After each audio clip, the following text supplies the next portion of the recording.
Selamat pagi Amang Inang, kita bertemu kembali dalam Renungan Pagi hari Selasa 27 Juni 2023. Tapi sebelumnya kita terlebih dahulu berdoa.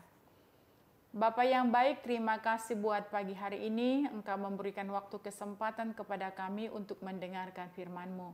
Biarlah firman menjadi kekuatan di dalam kehidupan kami untuk menjalani hari-hari kami. Di dalam nama Yesus Kristus kami berdoa. Amin.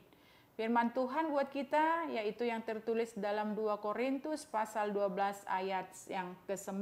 Demikian firman Tuhan. Tetapi jawab Tuhan kepadaku, cukuplah kasih karuniaku bagimu, sebab justru dalam kelemahanlah kuasaku menjadi sempurna. Sebab itu terlebih suka aku bermegah atas kelemahanku, supaya kuasa Kristus turun menaungi aku. Demikian firman Tuhan. Bapak, Ibu, dan saudara-saudari yang dikasihi Kristus, setiap manusia mempunyai kelemahannya masing-masing. Tidak peduli apakah ia seorang kaya atau miskin, apakah dia seorang berpendidikan atau tidak sekolah, Tuhan melengkapi manusia dengan kelemahan, supaya manusia itu tidak meninggikan diri. Inilah yang dialami Rasul Paulus, supaya ia jangan meninggikan diri karena penglihatan dan penyataan yang luar biasa dari Tuhan. Maka ia diberi suatu duri di dalam dagingnya, yaitu seorang utusan iblis untuk mengocohnya. Kalau kita baca di dalam ayat yang ke-7 dikatakan seperti ini. Dan supaya aku jangan meninggikan diri karena penyataan-penyataan yang luar biasa itu, maka aku diberi suatu duri di dalam dagingku, yaitu seorang utusan iblis untuk mengocoh aku, supaya aku jangan meninggikan diri. Sudah, kalau kita lihat, sudah 3 kali ia berseru kepada Tuhan, supaya utusan iblis itu mundur darinya. Tetapi Tuhan tidak mengabulkannya. Mengapa? Sebab Tuhan ingin Rasul Paulus memahami bahwa kelemahan itu mengajarkan tentang kasih karunia Tuhan. Kelemahan selalu berbicara tentang ketidakmampuan, ketidakberdayaan, dan keterbatasan kita. Namun di tengah-tengah situasi itu, jika kita masih ada sebagaimana kita ada sekarang, apakah yang membuat kita masih bisa bertahan? Yaitu kasih karunia Tuhan. Jadi mari kuatkan iman dan bangun pola pikir yang benar, bahwa apapun keadaan kita, kasih karunia Tuhan itu cukup bagi kita. Itu yang dikatakan oleh Allah kepada Rasul Paulus. Karena itu Bapak Ibu, dalam setiap kelemahan kita, Tuhan mau supaya kita juga belajar memandang kepada kasih karunia-Nya yang ajaib. Untuk itu dikatakan jadilah orang percaya yang tangguh.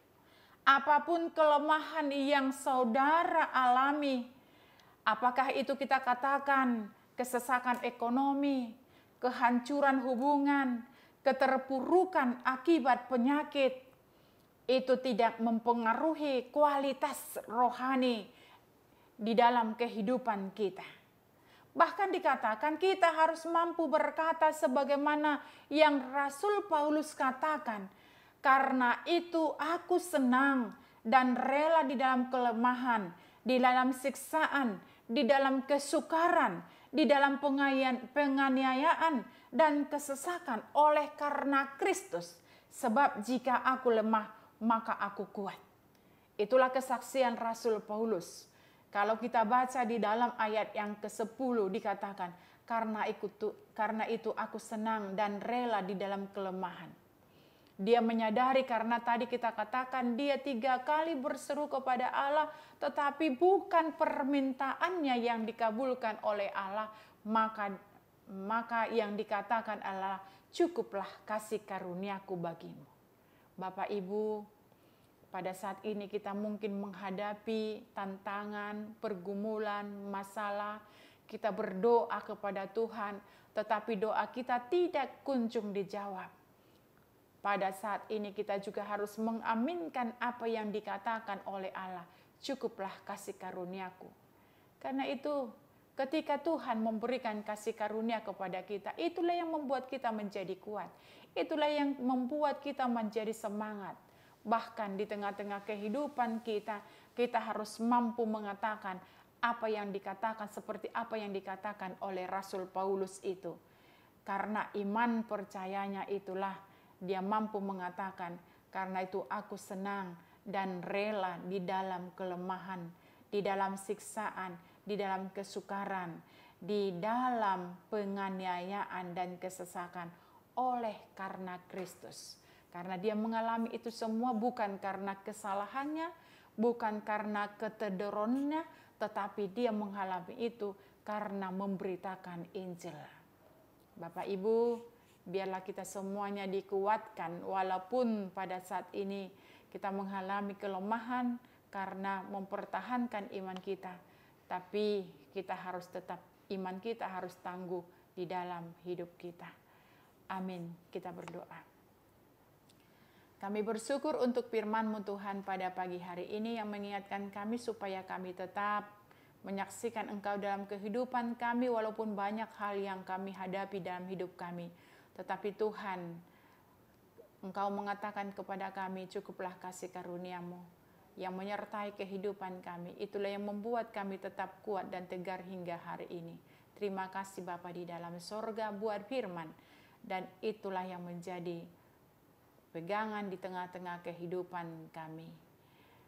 Amin. Kasih karunia Tuhan kita Yesus Kristus dan pengasihan Allah Bapa dan persekutuan Roh Kudus menyertai kamu. Amin. Salam, selamat pagi, Horas.